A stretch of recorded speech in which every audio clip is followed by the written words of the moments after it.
Olá, sejam todos muito bem-vindos ao 5º episódio do Pod Júris. Inicialmente, gostaria de convidá-los aí para seguir as nossas redes sociais no YouTube, Instagram, TikTok, tá aí para todos os gostos, @podjuris8. Vamos então para o tema do episódio 5, Poder Legislativo e os desafios da atuação jurídica no Congresso Nacional. Na sequência aqui, os agradecimentos iniciais, que são para todos os fãs do Pod Júris que têm acompanhado o nosso trabalho nas redes sociais, nas lives aí do Instagram que a gente tem feito aí de toda quinta-feira à noite. Vem com a gente aí abordando temas sensíveis à nossa sociedade, nunca esquecendo, uma linguagem acessível. Agradecimento também ao Departamento Digital, nosso patrocinador aí, que está firme e forte aí durante toda a primeira temporada. Agradecimento aos meus colegas advogados e advogadas que têm participado das lives no nosso Instagram. E vamos que vamos! Hoje o Pod Júris tá chique demais, tá elegante, tá Congresso Nacional, tá Poder Legislativo, tá Brasília, recebendo eles, doutor Marcelo Celli e doutor Paulo Campos. Sejam muito bem-vindos ao Pod Júris. Obrigado, meu amigo, obrigado. Eu agradeço aí muito pelo convite. Muito obrigado, doutor. E doutor Paulo Campos, lá de Piracicaba, doutor? Douglas, muito obrigado pelo convite, pela oportunidade. E já em teu nome também cumprimento o doutor Marcelo pela forma tão carinhosa que sempre me chama para as empreitadas aí do dia a dia. E a todos vocês aí pela acolhida. Muito obrigado. Perfeito, doutor. A gente então aí tem um sistema democrático brasileiro aí, né? Que a gente utiliza qual é? Sistema republicano presidencialista, é isso mesmo? Aí ele vai se dividir ali em 3 poderes, doutor Marcelo? Sim, isso mesmo? Artigo 2º da Constituição, né? São poderes da República independentes e harmônicos entre si, né? O Legislativo, Executivo e Judiciário. Então são 3 poderes.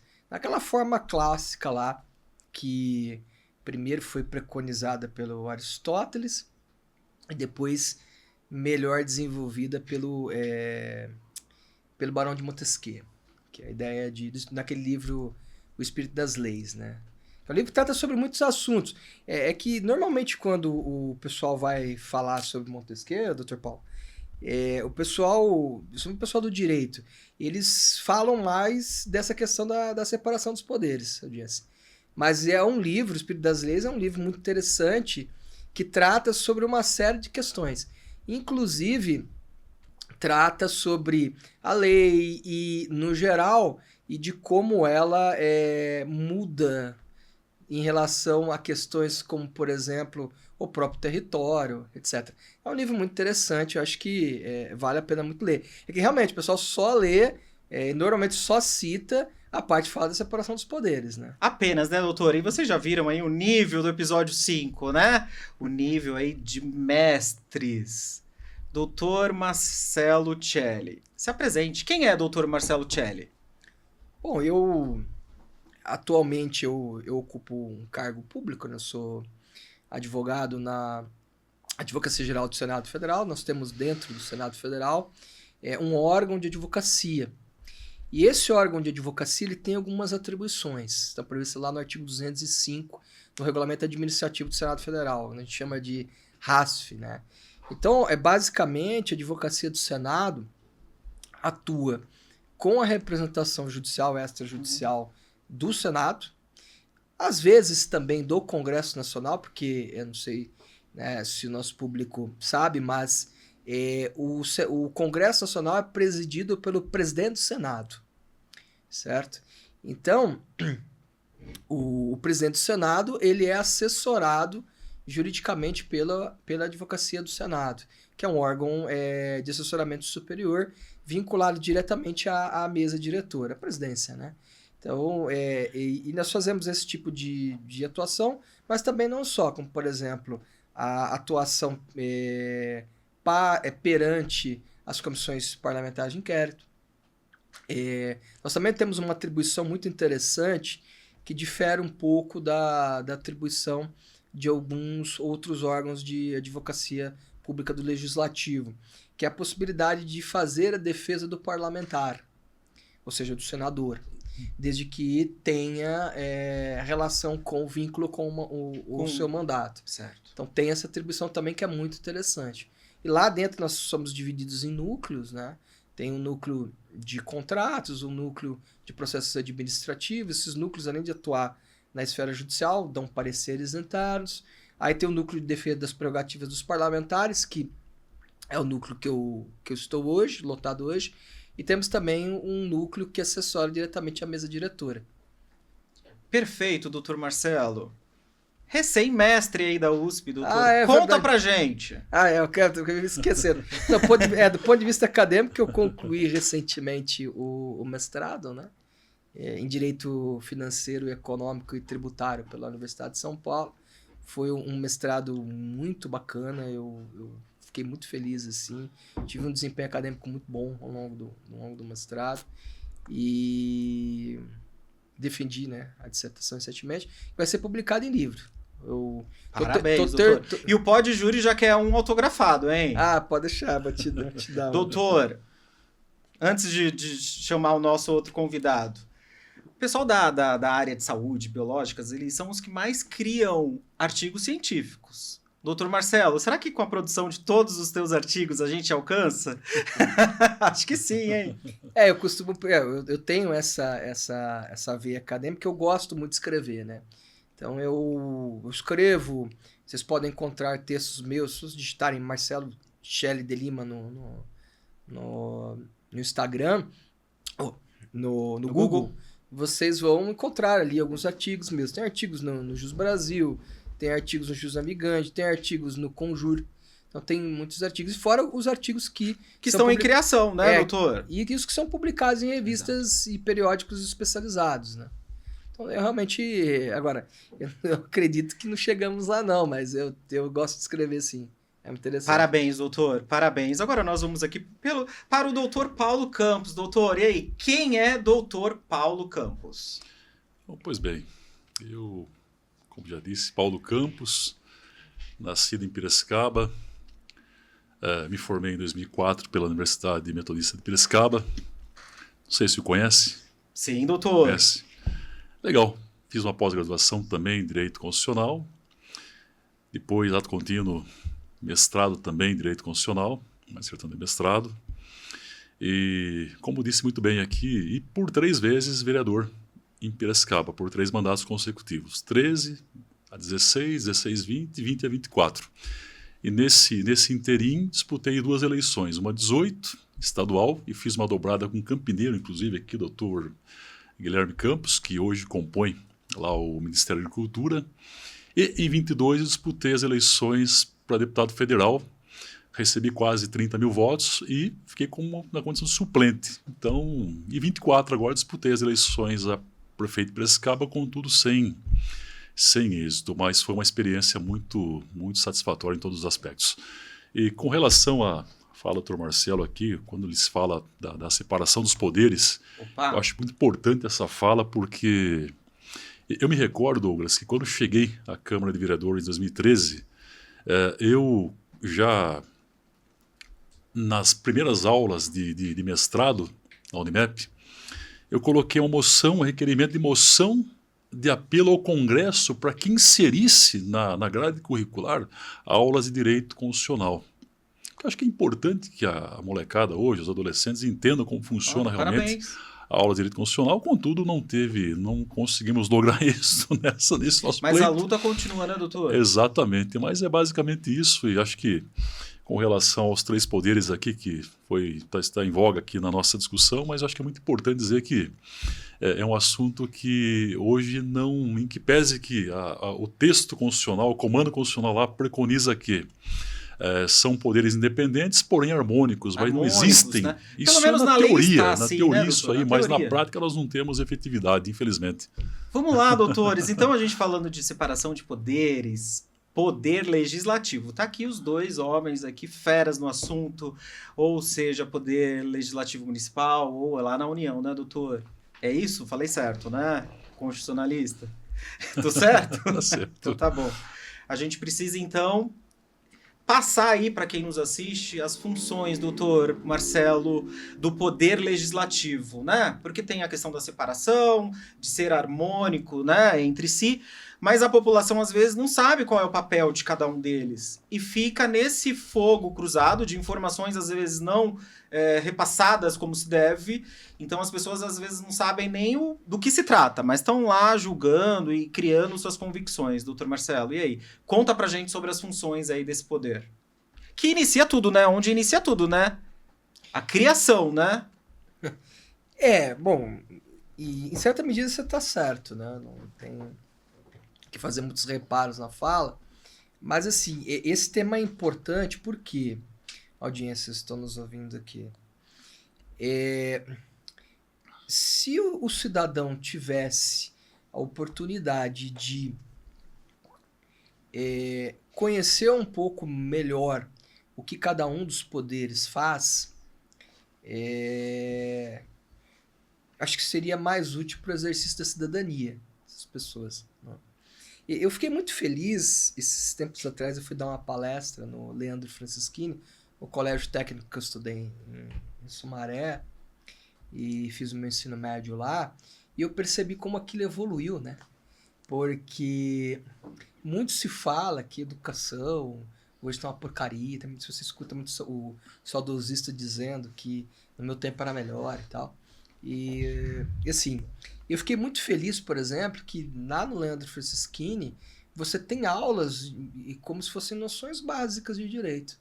Inclusive, tem algo como se fosse uma espécie de parlamento ali, que tem um professor que é o Dr. Wagner, professor lá eu o conheci, ele é professor do Leandro Francischini hoje, e ele é advogado também, e ele criou lá como se fosse uma espécie de parlamento, né, para os alunos entenderem como funciona.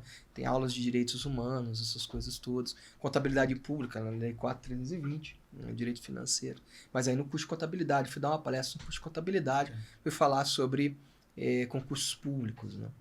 Então, inclusive, foi a Júlia, que é contadora do município de Paulínia, que me convidou para eu voltar na escola que eu fiz o ensino médio, então eu fiquei muito feliz. Mas, assim, agora a questão das funções, sendo bem objetivo, essa história é um objetivo. Os poderes da República, eles têm as suas funções típicas e atípicas, então você tem que separar, isso é a teoria constitucional também. Então você tem que separar funções típicas e atípicas. No legislativo, o legislativo tem funções típicas e atípicas. Vamos falar das atípicas primeiro. Por exemplo, o parlamento pode julgar ou só o judiciário que julga? Né? O parlamento tem atribuições de julgamento, como, por exemplo, compete ao Senado da República, a casa que estou lotado hoje, instaurar? Isso, julgar. Julgar, né? julgar o presidente da República. O presidente da República, igual aconteceu já por duas ocasiões. A mais recente da ex-presidente Dilma Rousseff. E teve um julgamento, o Senado entendeu que ela era culpada, né, por cometer crimes de responsabilidades referentes à questão do direito financeiro. Eu não vou tocar aqui no mérito do processo. Isso seria uma das funções, né, do Poder Legislativo, que seria atípica. Né? Agora, o parlamento também administra os seus próprios serviços, seu próprio funcionamento. Então, isso não é típico só do executivo. O parlamento, de forma atípica, também o faz. Mas a função típica do Poder Legislativo, audiência, é legislar. Isso é muito claro, acho que todo mundo entende isso. Mas também e aqui que está uma coisa que não se fala muito, que é a função do parlamento de fiscalizar, de investigar. Perfeito. Tá? Através das... Bom... Também, né? É que assim, o parlamento ele tem muitas formas de fiscalizar. Na verdade, todos os poderes, na verdade, o Poder Judiciário exerce controle externo da administração, por exemplo. Mas o controle externo por excelência ele fica a cargo do Poder Legislativo. Então, o Poder Legislativo tem essas atribuições, essa atribuição. Mas, então, e aí o parlamento, ele fiscaliza de uma série... tem muitas formas. O parlamentar individualmente, já há jurisprudência sobre isso, o parlamentar individualmente não tem poder de requisição. Então ele fica um pouco de mãos amarradas, o parlamentar individualmente. Mas ele pode fazê-lo via comissões, certo? E quando se trata de comissões, a gente tem as permanentes e as temporárias. O Dr. Paulo sabe bem, porque o Dr. Paulo era membro do Legislativo. Mas a comissão, atenção audiência aqui, as comissões mais importantes para fins de fiscalização, não estou dizendo que as outras não sejam, né, não tenham a sua importância, mas a comissão mais importante para o exercício da atividade típica de fiscalização, eu coloco isso no meu artigo que vai ser publicado na Conjura agora, são as comissões parlamentares de inquérito. Por quê? Porque, de acordo com a Constituição, artigo 58, parágrafo 3º, são as únicas comissões que possuem poderes de investigação próprio das autoridades judiciais. Então a CPI é dotada de poderes, né, pela própria Constituição. Então, quem concede esses poderes para CPIs é a própria Constituição Federal, né? Então, ela é um instrumento poderosíssimo de fiscalização. Então, é dotada desses poderes, mas não só os poderes de investigação próprios das autoridades judiciais, mas também outros que estão previstos aí nos regimentos internos. Você pode procurar o regimento interno, por exemplo, do Senado tem disposições sobre CPI, o regimento da Câmara é mais detalhado sobre o assunto, né? Teceu mais comentários, teceu mais artigos sobre. Artigos. E tem também disposições no regimento comum do Congresso Nacional. Mas aí trata, por exemplo, da questão da instauração imediata de quando a CPI for mista, que é o caso, por exemplo, que vai acontecer agora da CPI do INSS. Salvo o melhor juízo, né, que eu vou deixar uma informação, na Câmara nós já tem a maioria de assinaturas, já, né, de 1/3, e no Senado da República também caminha para isso e já foi protocolado, inclusive, o requerimento. Então, pelo menos nós vamos ter aí, muito provavelmente, uma CPI do INSS. Necessária, né? Doutor Paulo Campos, e aí conta pra gente aí a questão da função. O senhor que também está lá, quer acrescentar alguma coisa? Fala do doutor Marcelo. Bom, com certeza, acho que dispensa até qualquer tipo de comentários aqui, mas pegando só um gancho no âmbito do município de Piracicaba, na condição de, por 3 vezes, vereador, e cheguei também a ser vice-presidente da Câmara de Vereadores, do biênio 22-24. Então, eu vejo que a dificuldade que nós temos hoje, que há essa interferência, em que pese que está muito bem lá definido no texto constitucional que vivemos num país sob a égide de 3 poderes, legislativo, executivo e judiciário. Contudo, essa intervenção hoje do legislativo no executivo e vice-versa, eu acho que isso tem causado uma estranheza para a população, mas é a flexibilidade, né, doutor, na aplicação de cada poder, não? Traz essa sensação. Eu me deparei, Douglas, por algumas situações em Piracicaba em que o vereador ele se sente constrangido por conta do voto, porque depois sofre represálias do prefeito, do executivo. Então ele não tem independência realmente para votar, porque existem essas amarras, e essas amarras ela geram um prejuízo demasiado à população que depositou seu voto vereador e, ato contínuo, ele entende que o vereador ele é o representante do povo. Então, aí, converso muito com o Dr. Marcelo com relação às questões das emendas, que acho que isso aí também é um ponto muito importante do ponto de vista de você ter as emendas também no âmbito municipal. Acho que haja vista que aqui em Campinas, me parece que os vereadores eles possuem emendas. Então, as emendas hoje, criou-se uma celeuma muito grande no âmbito federal. Que você pega hoje a emenda aquele orçamento secreto, que isso aí fere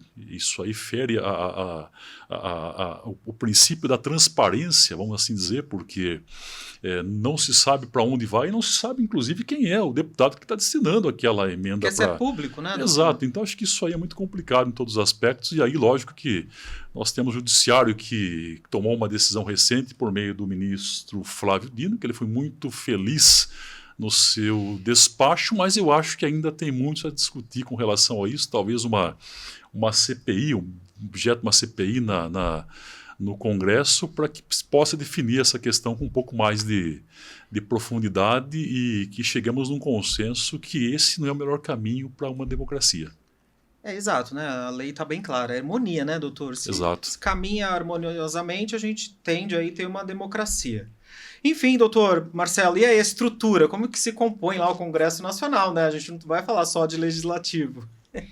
O Congresso Nacional, ele é composto... aqui no Brasil, nós usamos aquele sistema bicameral, né? Então, você tem a Câmara Alta e a Câmara Baixa, né? Às vezes eu uso essa expressão, mas eu prefiro me referir ao Senado Federal e à Câmara dos Deputados. Então você tem essa estrutura de ter duas casas, né?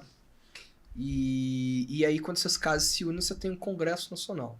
Então, eu não sei se o pessoal que vai para Brasília, né? Mas se você está de frente com o Congresso, considerando a vista da esplanada dos ministérios, não da Praça dos Três Poderes, você tem do lado direito, você tem a Câmara dos Deputados, do lado esquerdo você tem o Senado Federal. Aí, se você atravessar e for na Praça dos Três Poderes, aí inverte-se a ordem, né, se estiver de frente.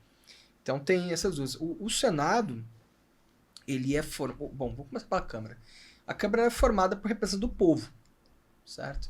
E ali o sistema de eleição é o proporcional. E no Senado, aí você atravessar a rua lá do outro lado, essa rua não, nem tem uma rua ali no meio dos dois, né? Mas daí do outro lado, aí o sistema de eleição é o majoritário. Então você segue o princípio majoritário. E no Senado, a representação é dos estados. E Distrito Federal, né? Também, isso, né? Exatamente.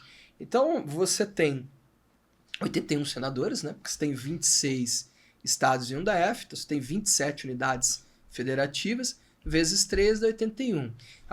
Mas por que é 3? Porque às vezes o pessoal diz, né, olha, mas estado X ou Y fica subrepresentado, né? Na verdade, não. Por quê? Porque como o Senado é composto pela... na verdade, o Senado é uma espécie de reunião dos estados, de representantes dos estados, para formação da vontade nacional. Então, esses senadores representam os estados e a vontade dos estados-membros, né, na formação da vontade nacional. E aí, esses estados, eles são paritários, então a composição tem que ser paritária e não depende da população, doutor Paulo. Na Câmara já é diferente. Na Câmara, por exemplo, o estado de São Paulo tem mais deputados, mas é porque é proporcional. Proporcional a... Exatamente. Mais de quase 30 milhões de pessoas no estado, não? Isso, como São Paulo tem... Sim, se é que já não passou 45 milhões, né? Então é mais ou menos isso, né? Então, como você tem praticamente 1/4 da população brasileira aqui no estado de São Paulo, o estado de São Paulo vai ter mais deputados. Só que daí é proporcional. Então, até segue também o princípio ali né? Não segue o princípio... o princípio majoritário, né? Então você tem essa composição. E a diferença ali de um cargo para o outro, né, seria o tempo do mandato. Não é isso? O senador tem 8 anos no seu mandato, não é isso? 8 anos. São 2 legislaturas, né? Então cada legislatura, o pessoal tem 4 anos. É uma coisa interessante também, né? A legislatura dura 4 anos. Perfeito. Então os deputados, eles são eleitos para uma legislatura, então 4 anos. Os senadores são eleitos para 2 legislaturas. E o que acontece? Tem essa diferença, sim, né? Então esse tempo do senador é maior. Ao todo que a Câmara de legislatura ela sempre pode se renovar. O Senado, Em uma eleição renova 1/3, outra eleição renova 2/3. Essa próxima eleição Perfeito. agora vai renovar 2/3 2 do terços, Senado, né? Então cada estado vai trazer 2 aí, né? 2 Exato, senadores, né? exatamente, sim. Saem 2, entram 2. Exatamente. Doutor, e aí, me conta, esse Congresso Nacional aí, doutor? Brasília, o senhor também tá lá, né? Direto. Bom, hoje eu só não fiz aqui uma fala que estou na condição de secretário parlamentar do Paulinho da Força, que é um grande Deputado federal. federal de 5º mandato, está no 5º mandato e possivelmente agora, se avizinhando as eleições de 26, ele vai postular o cargo do Senado por São Paulo. Então, o Paulinho é um homem que sempre esteve imbuído do bom propósito, fazer a boa política saudável, política do diálogo. Exato, política né, doutor? realmente Porque essa política saudável é necessária, né? Já não basta a sociedade adoecida aí, né, doutor? A gente precisa trazer pra gente, não? Sim, e assim, você sabe que é tão interessante, Douglas, doutor Marcelo, que eu costumo dizer que após a redemocratização de 88, estava lá o saudoso presidente Ulisses, e mais um grupo de deputados, Dante Oliveira, que foi autor da Diretas Já, foi isso? Salvo engano, Diretas Já. E mais um grupo de deputados era o seguinte, mas presidente Ulisses, esse mandato está muito ruim. O senhor sabe qual foi a resposta, Douglas? Vocês virão o próximo.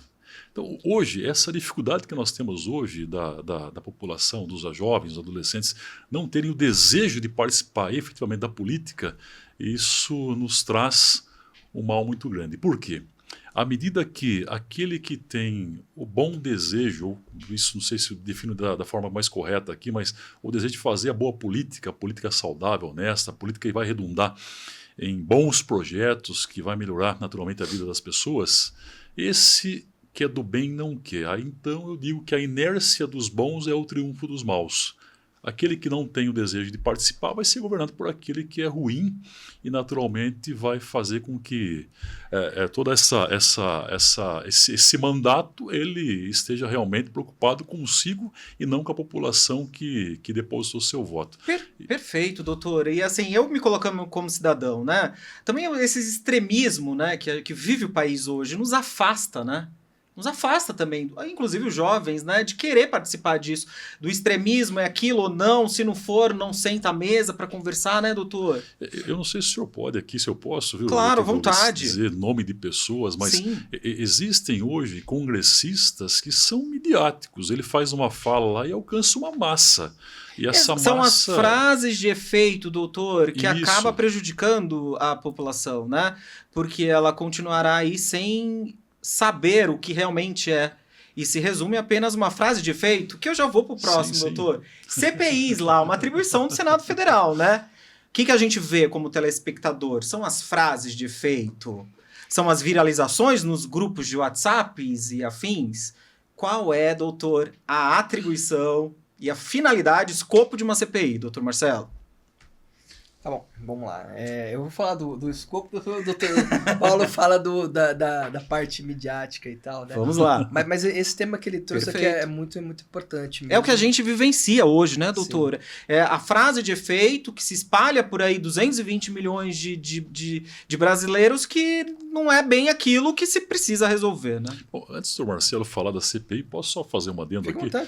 vontade. Quando eu digo desse político midiático, isso é um jovem lá... É uma com- preocupação o Nicolas, hoje, né, o Nicolas contemporânea. Ferreira. É um moço que ele faz uma fala efusiva e essa fala toma uma dimensão muito grande e alcança muitas pessoas e as pessoas acabam acreditando naquilo. E por vezes, Douglas, ou Marcelo, aquilo não retrata a realidade. Aí você faz uma comparação, uma analogia com o João Campos, prefeito hoje de Recife. Um moço estadista, democrata, que fala com propriedade e vem também de uma tradição política do pai, que foi quase presidente da República. Infelizmente Então, faleceu naquele acidente trágico. E que tem um futuro incrível, assim, Exatamente. né, doutor? Olha, quiçá que um dia eu consiga vê-lo na condição de presidente da República, porque ele fala, meu filho, ele tem uma simpatia muito grande pelo Nicolas, mas eu falei, filho, em 2 anos de mandato, me fale um projeto de lei de autoria do Nicolas que redundou num benefício para a população. Ele falou, não sei, papai, então acompanhe lá o João Campos, que você vai ver que políticas públicas se fazem dessa forma, com diálogo, se faz realmente com a mão na massa, conversando Propostas, com o povo, né, apertando doutor? propostas. Não Seja preocupado preocupado positivo, seja em positivo. frases Exatamente, prontas de defeitos aí que efeito, ou questão de moralidade, né? Porque Isso. o extremismo ele vai muito, entra muito na moral da população e ele acaba governando aí, enfim, tá do jeito que tá. E muito importante, eu acho que eu não quero tomar muita fala do Marcelo aqui, que é Não, ele que pode aqui ficar à vontade, doutor, fica à vontade. aqui o bastante, protagonista aqui é ele. Eu acho que é muito bacana essa fala. Não, que, o protagonista é ele. Não, pelo amor de Deus, hipótese. Doutor, a hipótese. gente vai ser cancelado, hein, doutor? Mas eu acho muito bacana quando se fala daquela pecha que se jogou na esquerda ou na extrema esquerda aí, que existia a ideologia de gênero. Nunca E existiu jogou-se isso aí, aquela doutor? pecha, nunca houve isso. Nunca tivemos existiu. um papel físico ou lá um documento físico lá que desse referência que existe lá que o menino ia usar o banheiro da menina ou vice-versa. Mas vai E pra aí questão da moral, jogou-se porque impacta. Exato, jogou-se essa pecha e pegou. E pegou, infelizmente, pegou. E hoje estamos colhendo os louros. Exatamente. Então, acho que isso aí tem que acabar, essas fake news aí, em que pese que já é objeto de discussão lá acho que no Congresso, acho que já também se expandiu para o Judiciário, isso aí nós temos que ter realmente... Quando se fala de fake news, não se fala mais em moralidade, né? Exatamente. Impressionante, né, Totalmente, doutor? Criação de uma CPI, aí, conta, esses requisitos. Tô gostando desses dois aqui, hein? Não, fica tranquilo. Vai sair uns cortes bacana daqui. Então, a questão da CPI, bom, qual que é a missão, né? Uma coisa que eu acho muito interessante, Dr. Paulo, e Dr. Douglas e audiência, né? Às vezes se fala em pizza. Fiquem com essa expressão na cabeça, porque... Isso vai dar em pizza, é isso? Mas eu vou explicar sobre isso, né? Bom, quando a população acredita nesse termo pejorativo de pizza e tal, eu acho que é por conta que o pessoal não entende muito bem qual que é o papel de uma comissão parlamentar de inquérito. Porque às vezes as pessoas ficam, Dr. Paulo, com a impressão que a comissão parlamentar de inquérito, ela necessariamente deve indiciar pessoas. Deve contribuir para a punição criminal de pessoas. Bom, primeiro, quando você olha para o artigo 58, parágrafo 3º da Constituição, lá no finalzinho, e que também esse artigo é praticamente reproduzido na íntegra na lei das CPIs, a lei 1579, Dr. Paulo, de 52, as conclusões da CPI, se acaso for, elas são remetidas para o Ministério Público. Então, audiência, aqui é importante dizer, às vezes a pizza não vem da CPI. Se às vezes, vem do pós, é isso? Pode ser que venha até mesmo do Ministério Público. Ou às vezes, né, pessoal, a gente assim, é preciso esclarecer as coisas com técnica. Às vezes também o que a CPI produziu ao longo ali dos seus trabalhos não é suficiente para a propositura de uma ação penal ou tampouco para uma condenação. Tá? Então, são coisas que vão ser analisadas posteriormente. Pode ser que o Ministério Público venha propor uma denúncia contra uma pessoa ou um grupo de pessoas, certo? Por conta de questões que são extraídas dos trabalhos da CPI. Ou pode ser que não, certo? Mas se fazê-lo, é importante que o pessoal saiba.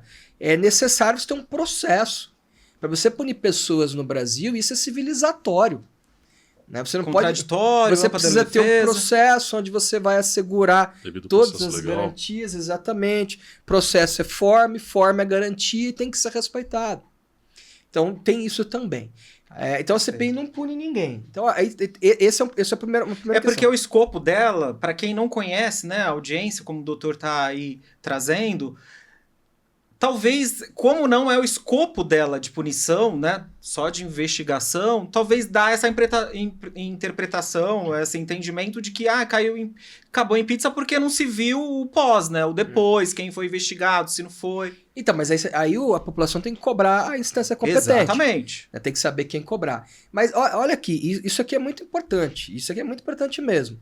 Uma comissão parlamentar, o inquérito parlamentar, ele não é idêntico, Dr. Paulo, ao inquérito da Polícia Civil ou da Polícia Federal. estrutura, tudo é diferente, não né, é. doutor? Porque, assim, evidentemente que uma CPI pode levar a punição, vamos dizer assim, uma CPI pode descobrir atos ilícitos, igual, por exemplo, a CPI que eu participei, que é a CPI da manipulação dos jogos, a passada, que quem teve a oportunidade, inclusive, a audiência pode pegar o relatório da CPI, que foi brilhantemente relatada pelo senador Romário. Lá tem o indiciamento de algumas pessoas. Isso é tudo público, tá lá nesse documento. Qualquer pessoa pode entrar lá, colocar CPI da manipulação dos jogos no Google, chegar na página do Senado, baixar o relatório final e ler o relatório. É chato. Hoje, com o advento das redes sociais, ninguém quer saber ler nada, quer tudo resposta pronta e tal. A frase de efeito apenas, né? E às vezes tem que ler. Mas não é só isso. Olha só. O escopo de uma CPI também é, audiência, agora eu preciso que vocês prestem atenção aqui, é nutrir o parlamento de informações para poder legislar. Porque o parlamento não tem atribuição de punir pessoas. Ele vai fazer um Ministério Público e a pessoa vai ser submetida ao julgamento judiciário. Mas o parlamento pode legislar. Certo? E também o parlamento pode cobrar o aperfeiçoamento de políticas públicas. Se as políticas públicas ficarem a cargo do parlamento, ele edita leis para melhorar as políticas públicas. E se couber ao executivo, que normalmente quem executa as políticas públicas é o próprio poder executivo. O parlamento tem poder para cobrar o executivo. Então, ó, eu vou dar um exemplo aqui. A CPI... a CPI das bets ainda não terminou, né? Qual é a fase dessa CPI, doutor, hoje, pra gente entender, tá? Essa CPI não é só CPI Virgínia, né? Tem outro escopo aí, doutor. Qual é o escopo dessa CPI? Então, uma coisa também, todo mundo que entrar no site do Senado, doutor Paulo, vai verificar que essa CPI, a CPI das bets, ela tem a destinação de investigar, né, qual que é a influência desses jogos, né, em um contexto social. Basicamente assim, eu estou falando de uma conotação bem ampla. Então, assim, nós temos que entender, essa eu acompanho desde o início também. Nós temos que entender que a CPI das bets, né, que alguns dizem aí que vai terminar em pizza, mas assim, é porque também não estão acompanhando a seriedade dos trabalhos. A CPI das bets presta um relevantíssimo serviço público, viu? Por quê? Porque, mas ela vai terminar em pizza. Não, primeiro que ela não terminou ainda. Então tem que ter calma nisso, né? Então quem fica falando que ela vai terminar em pizza está enganado. E segundo, porque quando você verifica que o que está sendo produzido ali foram ouvidos, Dr. Paulo, especialistas em saúde mental, porque nós sabemos que esses jogos de bets são casas de aposta, são bets, casas de aposta. Esses jogos têm contribuído muito para agravamento de questões de saúde mental muito complexas. Então, a autorização que foi concedida às bets para elas explorarem esses jogos culminou num agravamento da questão da saúde mental das pessoas. Então foram ouvidas pessoas da área de saúde para dizer sobre isso. Não foram ouvidos só influencers, né? É que o pessoal só pega os influencers, né? Mas, por exemplo, foram ouvidos pessoas, né, que recaíam algumas a prática de supostos atos ilícitos, né, envolvendo questões de bets. Também foram ouvidos alguns donos de bets, certo? E, enfim, então, lógico, né, a questão criminal, as pessoas gostam muito de ver as pessoas encarceradas, né? Porque daí gera aquele uma sensação instantânea, né? De justiça. Que a gente já sabe que não resolve, né? Isso, mas, né? É necessário acompanhar o término, o desfecho, Porque muito provavelmente serão propostas, que é muito comum, tá? Não estou dizendo que vai ter ou não, mas é que é muito comum. Serão propostas inovações legislativas para aperfeiçoamento da legislação no que tange a questão, certo? Tem uma questão também muito sensível, que é a questão do uso dos recursos do Bolsa Família também. Questão da publicidade. Depois o Dr. Paulo pode comentar um pouco mais a questão do Bolsa Família, que ele entende muito do assunto. E eu já vou passar a palavra para ele. A questão das publicidades também, Dr. Paulo, entende-se hoje que talvez a legislação... Porque, por exemplo, você pega um joguinho desse, eu nunca joguei, essa é a verdade, mas eu abri para ver, até para poder dar pareceres, essas coisas. A gente vê que o joguinho tem uma aparência talvez um pouco mais infantil, talvez a publicidade mais seja atraente, voltada para... fácil. É que, na verdade, quando você vê ali todas as cores, a forma de publicidade, você vê que alguns desses jogos eles são voltados mais à população vulnerável, como crianças, adolescentes e até mesmo pessoas mais carentes. Vamos passar para o Dr. Paulo agora para falar um pouco do Bolsa Família, que é um problema, né? O uso do Bolsa Família. Isso, doutor, antes do senhor iniciar, é importante a gente falar, porque como o doutor tratou aqui da publicidade, né? Então a gente pega aí, você liga a TV, você vê lá as empresas de bet estampadas em uniformes de times por aí, esses influencers aí.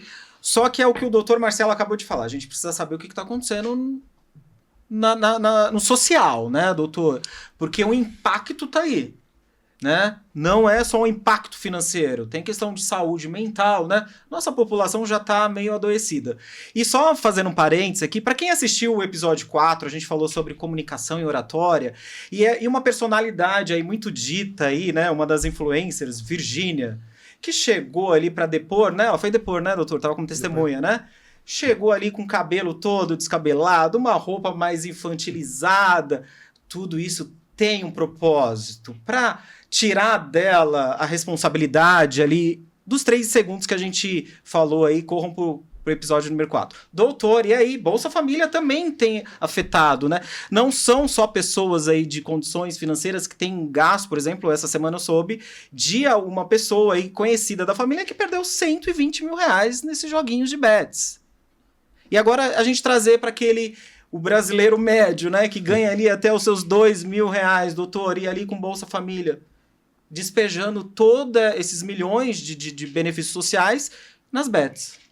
Bom, pois bem, hoje nós sabemos que no nosso país, por meio de políticas públicas, que nasceu lá com o Fernando Henrique Cardoso, que era o Bolsa Escola, você se lembra, doutor Marcelo?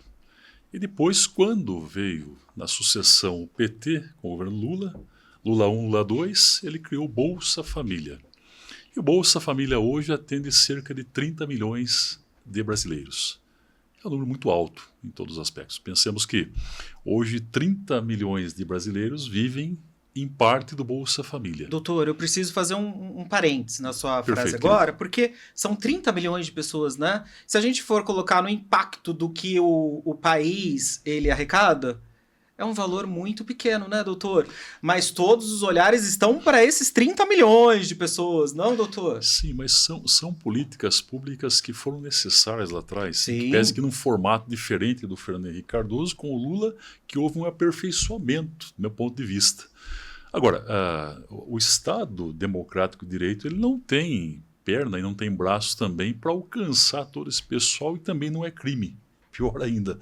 Então, eu acompanho o Dr. Marcelo conduzindo lá. Brilhante sempre lá exatamente, no Senado. na CPI das Bets, com o Dr. Diogo lá também, que é um grande causídico que vem defendendo com muita veemência essa questão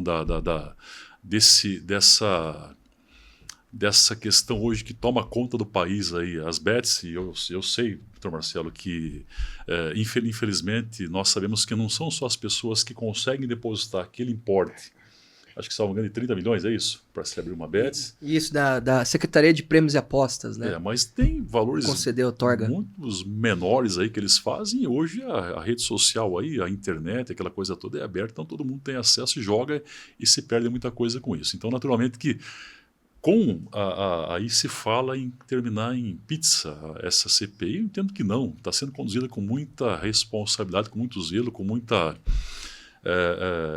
trabalho realmente, tenho certeza que terá um êxito satisfatório lá na frente, tendo em vista que, penso eu, e acompanhando uma vez mais aqui, desculpa a redundância, mas percebo que a conclusão da CPI, eu entendo que a rigidez na normatização, doutor Marcelo, isso aí daí é um papel realmente do legislativo, Parlamento. de enrijecer um pouco mais a legislação, e aí lógico que com isso você passa a ter um controle um pouco mais efetivo e talvez aí aquele que recebe Bolsa Família em detrimento das Tem suas uma crianças, limitação. porque hoje o Bolsa Família não atende lá a Simone como mãe, ela tem um filho, mas se ela dependesse do Bolsa Família, o Bolsa Família atende o filho dela, contudo o filho ele é incapaz, portanto, quem gera o direito dele é a mãe. Então, acho que isso é muito complicado e não tem uma pena que alcance aquele sujeito que faz isso aí, infelizmente, aí, naturalmente, que isso aí também culmina numa doença mental, porque aí falta o alimento lá, mas é um vício. E o vício, infelizmente, se trata com Que seria saúde pública. aquela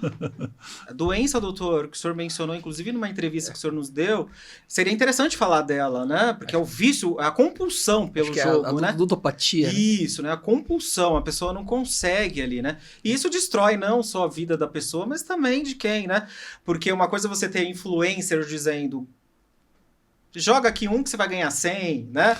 Mas tem pessoas que colocam toda a aposta, né, de toda a aposta que ela tem naquilo, com a certeza de que alguém influenciando, né, de que vai o dobro, o triplo, a gente sabe que não funciona, né, doutor? Mas a gente precisa legislar sobre isso. Como é que tá lá o Congresso Nacional com relação às bets? Então, a questão assim, né, muito é dito, essa frase foi dita algumas vezes, né, durante a CPI, tanto pelo eminente presidente, quanto pela brilhante relatora, que ninguém ganha das bets, isso é reproduzido. E matematicamente isso é verdadeiro, certo? Então, assim, as pessoas que usam o seu dinheiro dessa forma, achando que vão enriquecer, né, com jogos, muito provavelmente não conseguirão, terão perdas muito ruins, como você falou, essa questão aí dos 120 mil reais, que é lamentável. Então, sobre a questão legislativa, assim, hoje você tem uma lei geral, a lei das bets, né? Ela já foi aprovada, então, Dr. Paulo, as bets, né, esses jogos, eles são legalizados. Mas a lei não previu o impacto, né, doutor, disso tudo. Ela tá sentindo agora, né? Não, exatamente. Realmente é posterior à normatização. Inclusive a CPI apura isso. Apura. Né? Os impactos. As consequências, né? Exatamente. Então, assim, e aí é importante falar que é o seguinte, existe dentro da estrutura do Poder Executivo o Ministério da Fazenda. Esse as pessoas conhecem, enfim, né? Acho que todo mundo já deve ter ouvido falar do Ministério da Fazenda. Mas dentro desse Ministério, Dr. Paulo, tem uma secretaria chamada Secretaria de Prêmios e Apostas. E essa secretaria, ela que é responsável, por exemplo, pela emissão, no caso no âmbito da União, responsável, por exemplo, pela emissão a outorga, né, da concessão do direito das empresas explorarem esse jogo que é um mercado regulado, né? Mas ali no Ministério da Fazenda, você tem algumas regras próprias, né, que são porque a lei outorgou algum espaço ao Ministério da Fazenda, no caso representado pela Secretaria de Prêmios e Apostas, para normatizar ali, expedir portarias, etc. Então é bem interessante essa questão. Agora, eu não sei dizer para você, e nem para quem está nos assistindo, se necessariamente o parlamento editaria uma nova lei para voltar atrás. Até porque é muito recente, certo? Mas, evidentemente, como eu falei, seria interessante aguardar o fim da comissão parlamentar para ver o que aí todo mundo vai poder acompanhar. Primeiro, né, leiam o relatório, ou pelo menos as conclusões do relatório, e para ver se ela terminou em pizza ou não, né? Eu tenho certeza, tudo bem, eu sou meio meio parcial para falar, mas tenho certeza que não vai terminar em pizza. Mas é importante ler o relatório final, ou mesmo um resumo do relatório final, e lá ali naquele resumo vai ter, nós teremos algumas coisas que o próprio parlamento fará em relação a isso, né? Em relação a algumas coisas vieram à tona quando você passou quando legalizou os jogos. Então algumas coisas vieram à tona. E essas coisas que vieram à tona, que caberá daí ao parlamento ali legislar, né? Para corrigir algumas distorções. Perfeito, acho que doutor. é isso. Falando de bet aqui, não esqueçam já, assinem, ó, acionem o sininho aqui, sigam Pode Júris aí no YouTube e demais redes sociais. Doutor Paulo Campos, é isso aí. Vamos falar mais de bet, vamos falar de judiciário agora? A gente podia falar do judiciário aqui, né? Tá em voga também. Só falar o desmembramento da CPI das bets. Eu acho muito interessante, Marcelo, que há um preceito legal que diz que não há crime quando não há lei anterior que o defina, não é isso? Então, quando a gente fala que existem hoje 30 milhões de brasileiros que recebem Bolsa Família e deixam de gastar com os seus filhos ou com alimentação básica na mesa, aquela coisa toda, você fala, tá bom, mas é crime? Não é crime. Ou é crime? Não. O senhor que está lá, não é crime. Não. Agora, naturalmente que, entendo eu, posso estar muito equivocado, mas tenho certeza absoluta que não estou equivocado, que por vezes estive lá em Brasília e tenho percebido que tanto a senadora Soraya Tronic, como outros senadores também que realmente estão ali engajados e bastante empenhados com que essa conclusão, o desfecho dessa CPI, ela seja exitosa em todos os aspectos e aí sim vai enrijecer a legislação e, consequentemente, penalizar aquelas pessoas que vivem em situação de vulnerabilidade que dependem do Bolsa Família, não só isso aí, mas também de regulamentar aqueles que podem fazer esse tipo de jogo de aposta, aquela coisa toda, para que não se caia nessa vala comum aí de que qualquer um pode fazer e é o tal negócio daí fica porque muito complicado. O benefício social é apenas um dos impactos, né, doutor? Sim. Também pessoas que não recebem que têm perdido aí praticamente tudo que se construiu durante a vida. E a lei precisa ou verificar as consequências para fazer algo além da lei que já existe, né? Exatamente. Perfeito, doutor. Vamos falar então de conflitos de poderes, vocês aí que estão no legislativo.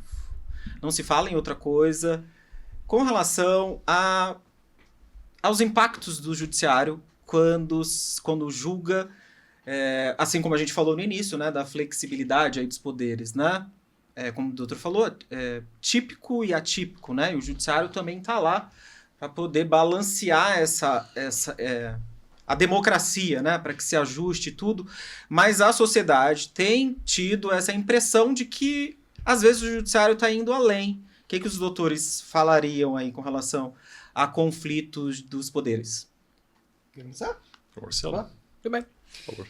Então, olha, primeiro, assim, não existe um modelo que seja imune a conflitos, né? Eu lembro, eu estava lendo aquele livro dos federalistas, né, que culminou, que foram artigos ali que foram publicados sobre o federalismo estadunidense e tal, né, toda aquela parte. E existe ali um artigo que fala sobre a questão do conflito entre os poderes. Então, haverá conflito, né? Haverá choque. Mas, assim, sobre o judiciário, eu já sei que o pessoal está esperando que eu vou fazer uma crítica ao judiciário, mas eu não vou. Mas a questão é a seguinte: você tem um esquema constitucional ali de repartição de competência dos poderes, certo? E os poderes têm que ser independentes e harmônicos entre si, né? Uma harmonia plena não vai existir nunca. E assim, existe um mecanismo, o nosso sistema utiliza a ideia de check and balance, né? Freios e contrapesos e tal. Então, um poder ali possui atribuições para intervir no outro. Como, por exemplo, cabe ao legislativo votar a indicação de ministros da Suprema Corte, caso cabe ao Senado da República.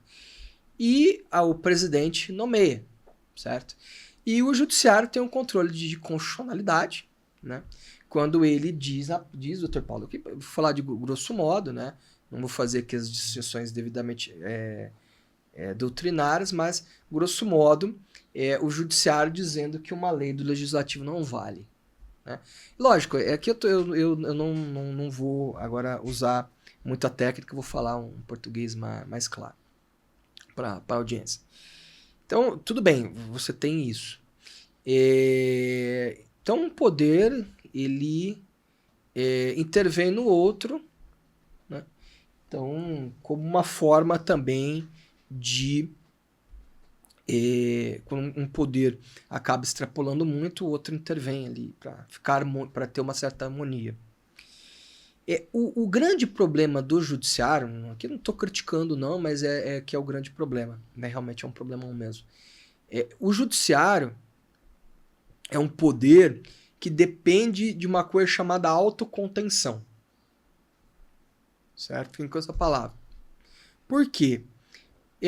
Muitas vezes é o judiciário mesmo que diz que ele não pode se imiscuir na seara do outro poder. E, né, infelizmente, nós aí temos ciência de algumas intervenções que são equivocadas. Mas não é algo generalizado, como se acontecesse toda hora, a todo momento. Mas existem sim algumas decisões do judiciário que podem ser questionadas, né, sob esse prisma. Né? Qual prisma? De apontar que acusados, né, de intervir indevidamente no outro poder. O papel efetivo do judiciário deve ser até aquele limite, né? E como o doutor falou, a gente não pode jogar para todo o judiciário, né? Então a gente fala pontual mesmo. São casos pontuais. Uhum. Mas isso sim ocorre em todas as esferas, não é só na Suprema Corte, não, doutor Paulo. E assim, uma coisa também que eu acho que também tem que ficar muito clara, às vezes eu vejo algumas pessoas também cometendo alguns equívocos, é que o poder judiciário, ele é um poder necessariamente contramajoritário, certo? Então, por muitas vezes, o judiciário acabará fazendo alguma intervenção que às vezes pode ser até correta. Por exemplo, uma intervenção que assegure a uma pessoa os seus direitos fundamentais, ali, que estão previstos na Constituição, quanto à atuação estatal. Mas a população não vai entender, certo?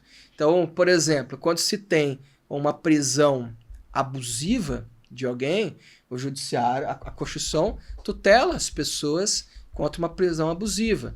Mas quem diz que a prisão é abusiva? Né? Aí sai naqueles jornais de páginas policiais, etc.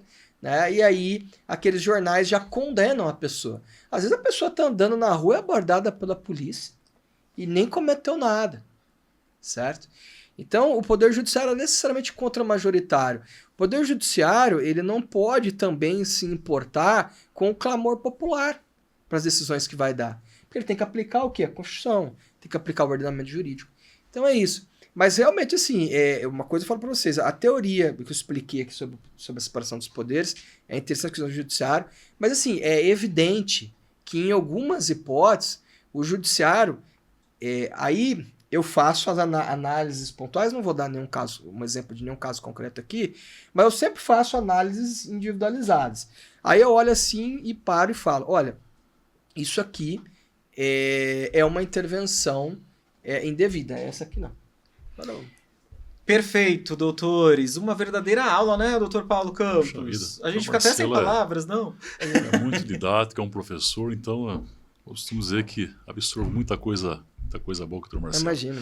Mas quando ele fala do Instituto do Peso e Contrapesos, doutor Douglas, eu vejo que é da seguinte forma, que hoje, infelizmente, eu digo infelizmente, que o nosso judiciário ele foi demonizado. Aí eu faço aqui uma comparação que em 18 um presidente foi eleito democraticamente. Sufrágio universal. Por lá, urna votar, foi eleito. Pois bem, ali valeu, ali não houve fraude nas urnas. Ao passo que em 22, depois de 4 anos de concluir o seu mandato, aí houve uma nova eleição e esse sujeito que ganhou as eleições em 18 perdeu em 22. Aí houve fraude nas eleições. Então, dá-se a conotação que realmente hoje a população, hoje por uma série de fake news que são plantadas na cabeça das pessoas, Sr. Marcelo, que as urnas foram fraudadas. Desculpe, mas eu talvez não teria sido eleito lá em 12, e a Simone conhece um pouco da minha vida pregressa, do meu histórico, por conta de uma série de fatores. Eu disputei as eleições com homens poderosos em Piracicaba e ganhei as eleições. E também foi com o voto...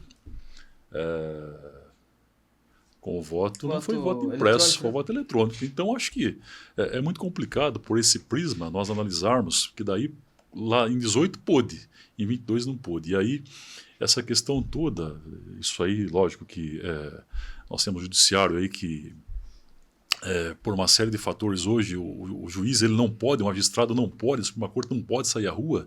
Quando sai, ele é hostilizado.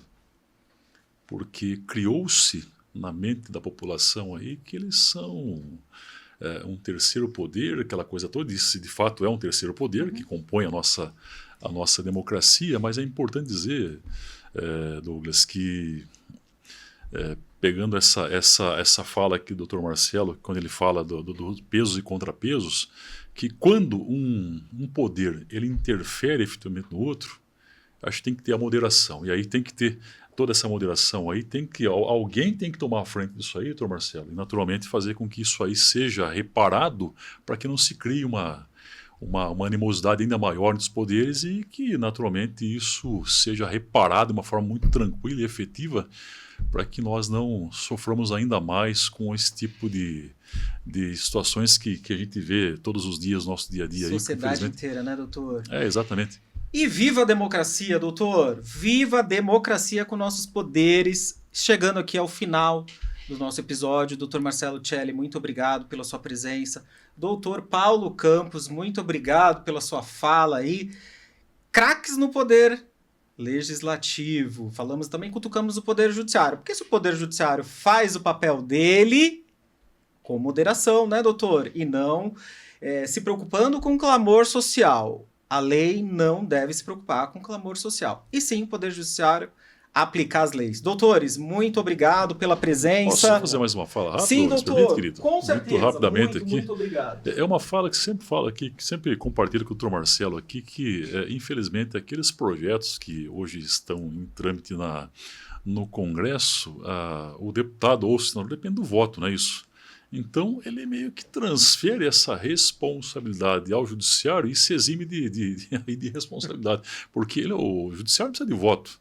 Então, você vê que até isso aí nós temos uma problemática a ser enfrentada, porque eu ouço congressistas dizerem, mas esse tema aqui é muito complexo, é um tema aqui que eu vou perder voto. Então, eu transfiro essa responsabilidade ao judiciário, e aí é muito ruim também.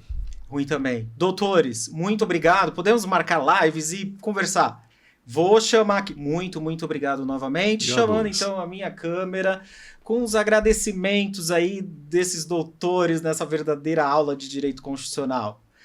Agradecendo também Departamento Digital, nosso patrocinador. E nos vemos no 6º episódio. Tchau, tchau.